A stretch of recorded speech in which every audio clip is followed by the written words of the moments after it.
আসসালামু আলাইকুম রহমতুল্লাহি ওবরাকাতু। নবুয়তের শুরুতে রাসূল সাল্লাল্লাহু আলাইহি সাল্লাম যখন ইসলাম প্রচার করেন, কুরাইশ নেতারা তা মানতে পারেনি।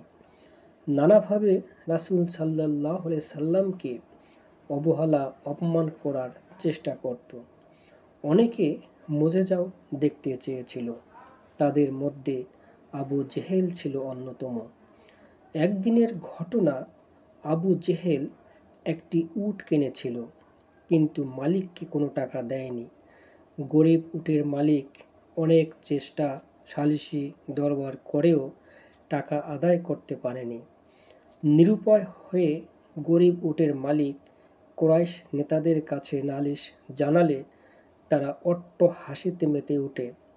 এমন সময় ওই দিক দিয়ে রাসূল সাল্লাল্লাহু আলাইহি সাল্লাম হেঁটে যাচ্ছিলেন।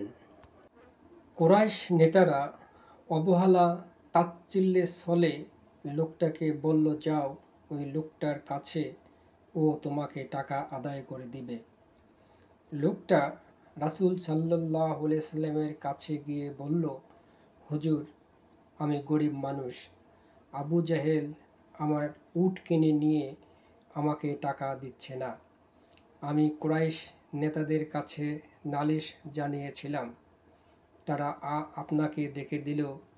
হুজুর, আপনি যদি আমার টাকাটা আদায় করে দিতেন আমার খুব উপকার হইত। হুজুর সাল্লাল্লাহু আলাইহি সাল্লাম সমস্ত কথা শুনলেন এবং বললেন, চলো তোমার টাকা আদায় করে দেই। এদিকে কুরাইশরা কি ঘটে তা দেখার জন্য 2 জন লোক পাঠিয়ে দিলেন।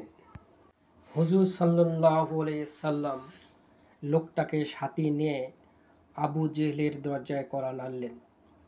আবু জেহেল বাড়ির ভেতর থেকে বলল, কে? হুজুর সাল্লাল্লাহু আলাইহি সাল্লাম বললেন, আমি মুহাম্মদ ইবনে আবদুল্লাহ, বাইরে এসো। আবু জেহেল দরজা খুলতেই তার চেহারার রং ফ্যাকাশে হয়ে গেল এবং সমস্ত শরীর কাঁপতে শুরু করল। হুজুর সাল্লাল্লাহু আলাইহি সাল্লাম বললেন, এই ব্যক্তির টাকা পরিশোধ করে দাও। আবু জেহেল কাঁপতে কাঁপতে বলল, এখনই দিচ্ছি। রাসূল সাল্লাল্লাহু আলাইহি সাল্লাম বললেন, দেখো, পাওনা পরিশোধ না হওয়া পর্যন্ত আমি এখান থেকে যাব না। আবু জেহেল দ্রুত বাড়ির ভেতর চলে গেল এবং টাকা নিয়ে এসে লোকটাকে দিয়ে দিল। লোকটা টাকা পাওয়ার পর রাসূল সাল্লাল্লাহু আলাইহি সাল্লাম নিজের কাজে চলে গেলেন।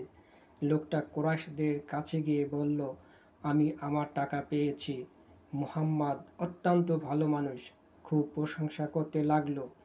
কুরাইশ নেতারা মাথা নত করে বসে থাকলো। এমন সময় তাদের পাঠানো ওই 2 ব্যক্তি এসে হাজির হলো এবং আবু জেহেলের টাকা দেওয়ার ঘটনা খুলে বলল। পেছনে পেছনে আবু জেহেলও এসে উপস্থিত হলো। বলল, মুহাম্মদ আমার ঘরে কড়া নাড়তেই আমার অন্তর আত্মা কেঁপে উঠল। আমি এসে বাইরে দেখলাম আমার সামনে বিরাট একটা উট দাঁড়িয়ে আছে। টাকা দিতে এক মুহূর্ত দেরি হলে আমার মাথা মুন্ডু খেয়ে ফেলত। কুরাইশরা বলল, শোনো, এখানে মুহাম্মাদের জাদু ক্রিয়া রয়েছে। একদিন বনু আসাদের এক লোক উট বিক্রি করতে আসলেন। আবু জেহেল উট ক্রয় করে কিন্তু টাকা দেয় না। লোকটা অত্যন্ত দুঃখ ভারাক্রান্ত মনে রাসূল সাল্লাল্লাহু আলাইহি সাল্লামের কাছে যান। ওই সময় রাসূল সাল্লাল্লাহু আলাইহি সাল্লাম কাবা ঘরের মধ্যে ছিলেন।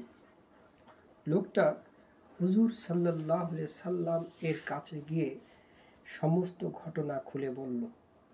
রাসূল সাল্লাল্লাহু আলাইহি সাল্লাম বললেন, এখন তোমার উট কোথায়? লোকটা বলল, বাজারে।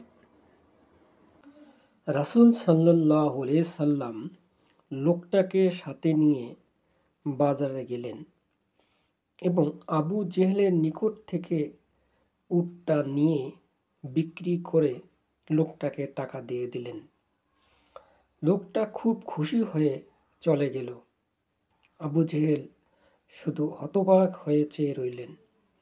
শব্দটুকুও করার সাহস পাইলেন না।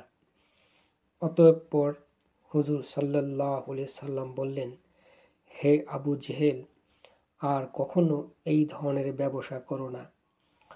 আবু জেহেল ভয়ে ভয়ে বলল, মুহাম্মদ, আমি আর এই ধরনের ব্যবসা করব না।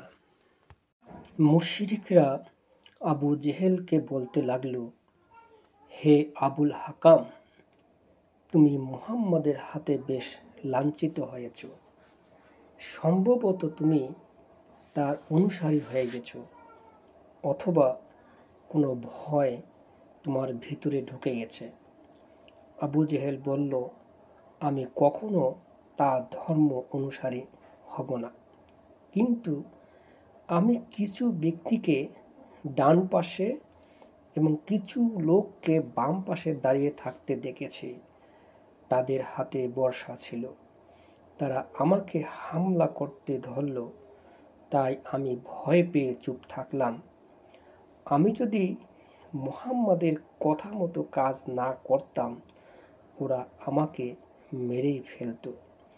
মুশরিকরা বলল, হে আবু জাহেল, এটা মুহাম্মাদের জাদু ছাড়া আর কিছুই নয়।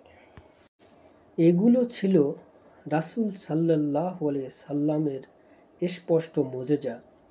হতভাগা আবু জেহেল ও তার সঙ্গীরা নিজের অহংকার বশত রাসূল সাল্লাল্লাহু আলাইহি সাল্লামকে চিনতে না পেরে শুধু জাদু জাদু বলে নিজেকে ধ্বংস করেছে। আল্লাহ তাআলা আমাদের সকলকে ইসলামের সঠিক বুঝ দান করুন। আমিন সুম্মা আমিন।